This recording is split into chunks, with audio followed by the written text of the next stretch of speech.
नमस्कार दोस्तों, स्वागत है आपका स्टडी फॉर सिविल सर्विसेज में। वीडियो को पूरा देखिए। कोई भी आपका फीडबैक है, कोई सजेशन है, तुरंत वीडियो में कमेंट करके जरूर बताइए। अच्छा लगे तो वीडियो लाइक जरूर कर लीजिए और ऐसे वीडियो लगातार फ्री में पाने के लिए चैनल को तुरंत सब्सक्राइब कर लीजिए और बेल आइकन को जरूर टैप कर लीजिए ताकि आगे भी सारे वीडियो आपको मिलते रहे। यूट्यूब में फॉलो करते हैं तो प्लीज ये वाला फ्री टेलीग्राम चैनल जरूर ज्वाइन कर लीजिएगा। सारे नोटिफिकेशन, सारे अपडेट यहीं पे आते हैं, ध्यान रखिएगा। स्टडी फॉर सिविल सर्विसेज का कोई भी पेड ग्रुप अगर आपको ज्वाइन करना है तो सिर्फ 85648096909606089752386455 यही नंबर है हमारे, सिर्फ जहां पे कॉल या व्हाट्सएप कर सकते हैं।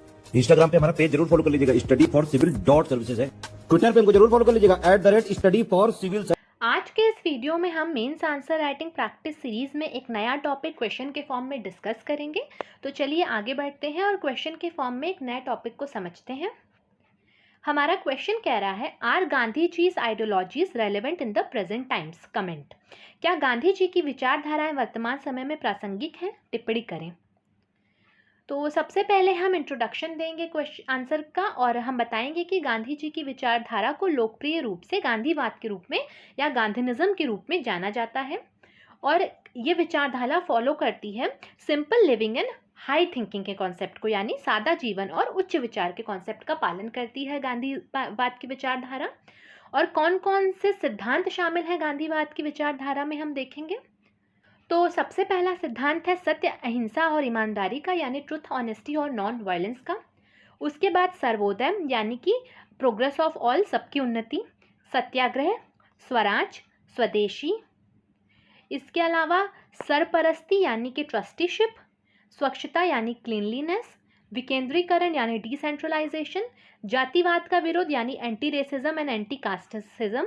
और सतत वातावरण यानी कि सस्टेनेबल एनवायरनमेंट। इसके अलावा भी और बहुत से सिद्धांत आते हैं गांधीवाद में, जैसे कि एजुकेशन का डेवलपमेंट और कॉटेज इंडस्ट्रीज़ का डेवलपमेंट, जो कि हमारे डीपीएसपी में भी इन्वॉल्व है। तो आपको नीचे कमेंट सेक्शन में बताना है कि डीपीएसपी में कौन कौन से डीपीएसपी गांधीज्म से प्रेरित हैं, गांधीवाद से प्रेरित है, उसको नीचे कमेंट सेक्शन में ज़रूर मेंशन करिएगा।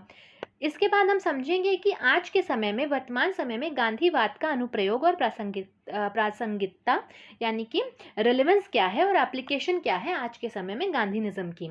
तो इसे हम डिस्कस करें इससे पहले मैं आपको इन्फॉर्मेशन देना चाहती हूँ कि स्टडी फॉर सिविल सर्विसेज के पेड ग्रुप्स स्टार्ट हैं। आप नीचे दिए गए नंबर्स पे कांटेक्ट करके इन पेड ग्रुप्स को ज्वाइन कर सकते हैं। यहाँ पे आपको मेंस आंसर राइटिंग प्रैक्टिस कराई जाएगी, आपके आंसर्स रिव्यू भी किए जाएंगे। इसके साथ ही साथ आपको 1-to-1 गाइडेंस मिलेगी, सारा स्टडी मटेरियल मिलेगा और आपको इन सारे वीडियोस की पीडीएफ भी पेड ग्रुप्स में प्रोवाइड कर दी जाएगी। तो नीचे दिए गए नंबर्स पे कांटेक्ट करें और पेड ग्रुप्स को ज़रूर ज्वाइन करें। तो चलिए अब हम समझते हैं कि प्रेजेंट टाइम्स में जो गांधी जी की विचारधाराएं थी उनका क्या उपयोग किया जा सकता है या उनका क्या अनुप्रयोग है, क्या रेलेवेंस है।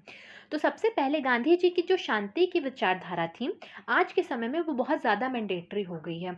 हम पूरे विश्व में कहीं पे भी देखें तो आज के समय में टेररिज्म बहुत ज़्यादा बढ़ गया है, अहिंसा बहुत ज़्यादा बढ़ गई है और गांधी जी हमेशा अहिंसा के अनुयायी थे। वो हमेशा पीस को प्रमोट किया करते थे, नॉन वायलेंस को प्रमोट किया करते थे। तो गांधी जी की विचारधाराओं का उपयोग करके आज के समय में हमें वर्ल्ड में पीस को, नॉन वायलेंस को इस्टेब्लिश करने की ज़रूरत है। तो पूरे विश्व में शांति और स्थिरता बनाए रखने के लिए अहिंसा का गांधीवादी सिद्धांत उस समय आवश्यक है जब पूरा विश्व आतंकवाद और हिंसा का सामना कर रहा है। इसके अलावा भेदभाव को मिटाकर धर्मनिरपेक्ष और जाति विहीन समाज का निर्माण करने के लिए गांधी जी के कॉन्सेप्ट को यूज़ किया जा सकता है, क्योंकि आज के समय में धर्म और जाति को लेकर के बहुत ज़्यादा वायलेंस हो रहा है, बहुत कम्युनल वायलेंस होते हैं, बहुत सारे रेसिज्म को लेकर के वायलेंस होते हैं। तो इन सारे वायलेंस से निपटने का एक तरीका है कि एक सेकुलर स्टेट हो, एक कास्टलेस सोसाइटी हो, जिससे कि कोई भी भेदभाव ना रहे और किसी भी तरीके का कोई वायलेंस ना हो सके। जो निर्धन हैं, जो निचले दर्जे के लोग हैं, उनका किसी भी तरीके से दमन ना किया जा सके। इसके लिए ज़रूरी है गांधी जी की विचारधाराओं का उपयोग करना। तो वर्तमान समय में जब धर्म और जाति के नाम पर बहुत अधिक हिंसा हो रही है, गांधी जी के जाति विहीन और धर्मनिरपेक्ष समाज के विचार को लागू किया जाना चाहिए। इसके बाद है सतत विकास लक्ष्यों को प्राप्त करने के लिए। तो गांधी जी ने एक बात कही थी कि अर्थ has enough for human needs but not for human grids, यानी पृथ्वी के पास इतना है कि वो इंसान की ज़रूरतों को पूरा कर सके, लेकिन इंसान की आवश्यकताओं के अलावा उसकी जो ग्रीड्स होती हैं, उसके जो लालच हैं, उसको पृथ्वी पूरा नहीं कर सकती है। और आज के समय में हम ये देख सकते हैं कि किस तरीके से एनवायरनमेंट ख़राब होता जा रहा है, वो भी ह्यूमन ग्रीड्स की वजह से। इतना ज़्यादा एनवायरनमेंट को, इतना ज़्यादा अर्थ को एक्सप्लॉइट किया गया है कि आज के समय में अर्थ पूरी तरीके से ख़राब होती जा रही है। आप सॉइल की बात कर लीजिए, आप लैंड की बात कर लीजिए, वाटर की बात कर लीजिए, जो चीज़ें इंसान के अस्तित्व को बनाए रखने के लिए ज़रूरी हैं, वो सब की सब अब ख़राब होती जा रही हैं। कुछ अगले 60 सालों के अंदर सॉइल नहीं रहेगी कि इंसान भोजन उगा पाए। वाटर क्राइसिस तो चले ही रहे हैं, बहुत सारे आइलैंड्स डूब जाएंगे क्योंकि वाटर लेवल बढ़ता जाएगा। तो ये हो रहा है क्योंकि इंसान ने अपनी ग्रीड दर्शाई, अपना लालच पूरा करने की कोशिश करी। तो अब अगर हमें वापस से एक सस्टेनेबल डेवलपमेंट को वापस लाना है, इस तरीके से हमें डेवलपमेंट करना है कि हमारी आगे आने वाली पीढ़ी सर्वाइव कर पाए, तो उसके लिए हमें गांधी जी की विचारधाराओं को फॉलो करना चाहिए और सतत विकास लक्ष्यों के सभी लक्ष्यों को प्राप्त करने के लिए गांधीवादी सिद्धांतों को अपनाकर विकास किया जाना चाहिए। फिर सिविल सेवाओं की अगर हम बात करें तो सिविल सेवाओं में गांधी जी के थॉट्स का बहुत ज़्यादा रोल है। Gandhi ji honesty, non violence, truth, इन सब की बात किया करते थे। तो ऑनेस्टी और ट्रुथ मेन एलिमेंट्स है कि किसी भी सिविल सर्वेंट को सिविल सर्विसेज की जो डिग्निटी है उसको बनाए रखने के लिए। ऑनेस्टी और ट्रुथ से करप्शन में कमी आएगी, लोगों का ट्रस्ट बढ़ेगा एक सिविल सर्वेंट के ऊपर और वो और एफिशिएंटली सिविल सर्वेंट्स काम कर पाएंगे। तो सिविल सेवकों को सिविल सेवाओं की गरिमा बनाए रखने के लिए गांधी जी के सत्य और ईमानदारी के सिद्धांत का पालन करना चाहिए। विकेंद्रीकरण की बात कही थी गांधी जी ने और इसको इफेक्ट में लाने के लिए गवर्नमेंट स्टेप उठा भी चुकी है। तो गांधी जी ने शक्तियों के विकेंद्रीकरण का समर्थन किया था और इस गांधीवादी सिद्धांत को लागू करने के लिए भारत सरकार ने 1992 में पंचायती राज संस्थाओं को संवैधानिक दर्जा भी दिया था।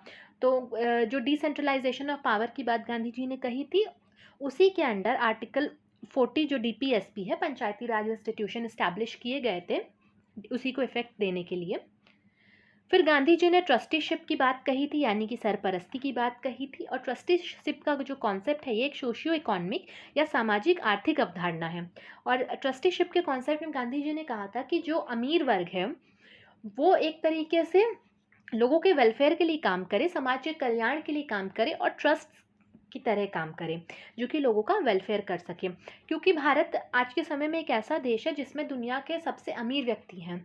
आप अडानी की बात कर लीजिए, अंबानी की बात कर लीजिए, टाटा ग्रुप है, ये सब बहुत अमीर अमीर व्यक्ति हैं जो कि इंडिया में हैं और ये टॉप 10 में भी आते हैं। वर्ल्ड के टॉप 10 जो रिचेस्ट लोग हैं उनमें ये सारे नाम आपको देखने को मिलेंगे। टाटा का नाम तो खैर नहीं है क्योंकि वो बहुत सारी अपनी वेल्थ डोनेट कर देते हैं, लेकिन अंबानी और अडानी का नाम आपको देखने को मिल जाएगा।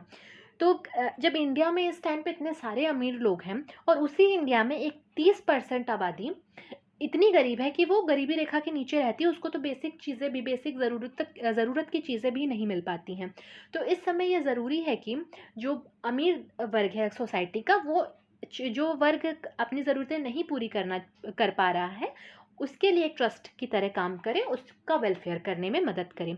और जो कॉर्पोरेट सोशल रिस्पॉन्सिबिलिटी की एक अवधारणा है, जो कॉर्पोरेट सोशल रिस्पॉन्सिबिलिटी का एक एलिमेंट है, वो एक तरीके से काम करता भी है इस फील्ड में, लेकिन और लोगों को इस फील्ड में आगे आना चाहिए और जो इतनी वेल्थ है उनके पास उसको डोनेट करने की भी एक कोशिश करनी चाहिए। जैसे कि टाटा ग्रुप काफ़ी अच्छा काम करता है इस फील्ड में, जिससे कि जो समाज का गरीब तबका है उसका कल्याण हो सके।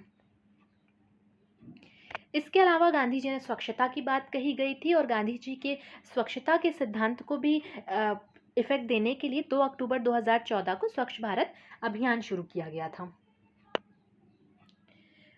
हम अपने आंसर को अब कंक्लूड करेंगे और हम बताएंगे कि गांधी जी ने एक बार कहा था कि गांधी मर सकते हैं लेकिन गांधीवाद रहेगा। गांधी में डाई बट गांधीनिज्म विल रिमेन। और ये बात आज के समय में काफ़ी हद तक सच है क्योंकि पहले के समय में इतनी ज़्यादा चीज़ें ख़राब नहीं थी। आप सोसाइटी की बात ले लीजिए, आप इकॉनमी की बात ले लीजिए, एनवायरनमेंट की बात ले लीजिए, तो आज से 100 साल पहले तक ये इतना ज़्यादा ख़राब नहीं था जितना कि अब हो गया। प्री इंडस्ट्रियल लेवल में इतना ज़्यादा नहीं ख़राब था ये सब। अब प्री इंडस्ट्रियल लेवल से टेम्परेचर भी बढ़ रहा है, 1 डिग्री सेल्सियस ऑलरेडी बढ़ चुका है। तो एनवायरनमेंट को ले लीजिए आप, करप्शन इस टाइम पे कितना तेज़ी से बढ़ रहा है और बहुत सारी ऐसी कुरीतियाँ समाज में भी आ रही हैं जिन्हें टैकल करने के लिए गांधी जी की विचारधाराओं का यूज़ किया जाना चाहिए, क्योंकि वो पहले से ज़्यादा आज के समय में रेलेवेंट हो चुकी हैं। तो वर्तमान समय में जब विश्व स्वास्थ्य, शांति, गरीबी, शिक्षा, पर्यावरण आदि से संबंधित अनेक संकटों का सामना कर रहा है, गांधीवाद आज पहले से कहीं ज़्यादा प्रासंगिक हो गया है। तो इसी के साथ हमने एक टॉपिक कवर किया क्वेश्चन के फॉर्म में। अगले वीडियो में हम अगला टॉपिक कवर करेंगे।